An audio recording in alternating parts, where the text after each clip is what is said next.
Dans Question d'actu, Khadija Ihsan et ses invités reviennent sur les recommandations de la CGEM pour la loi de finances 2024, déposée début juillet au ministère de l'économie et des finances.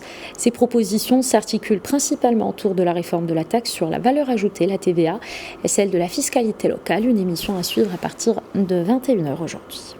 Moi, je pense qu'à la veille de la préparation du PLF, du projet de loi de finances, normalement, il y a plusieurs entités qui doivent apporter leur contribution.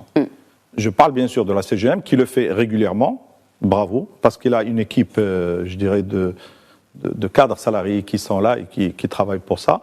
Mais ce n'est pas le cas des syndicats, ce n'est pas le cas des associations, ce n'est pas le cas non plus des partis politiques.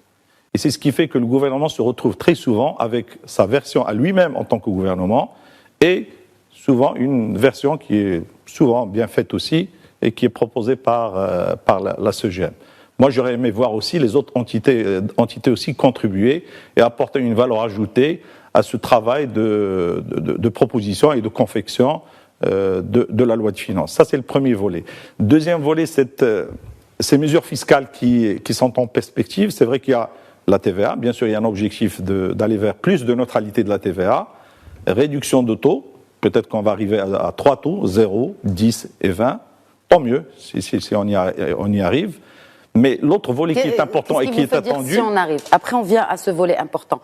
Qu'est-ce qui vous fait dire que si l'on y arrive? Oui, parce qu'il y a des arbitrages qui sont. Des arbitrages, est-ce qu'il y a déjà des prérequis, notamment ce RSU? Regardez, du côté du gouvernement, très souvent, l'expert en matière de fiscalité, c'est la Direction générale des impôts. Elle doit faire des simulations en amont, et ces simulations doivent être doivent correspondre un petit peu à l'orientation aussi du gouvernement en matière de budgétaire, parce que très souvent vous avez des contraintes d'ordre budgétaire qui peuvent peser. Mais sinon, l'orientation on la voit. Donc l'objectif c'est d'arriver à 3 taux dans la mesure du possible. Et puis à côté de la TVA, vous avez aussi un autre volet qui est important et qui est attendu, c'est celui de l'informel. L'intégration de l'informel. Comment arriver à intégrer, à fiscaliser l'informel. Je parle de l'informel qui est structuré. Je ne parle pas des petites activités économiques informelles.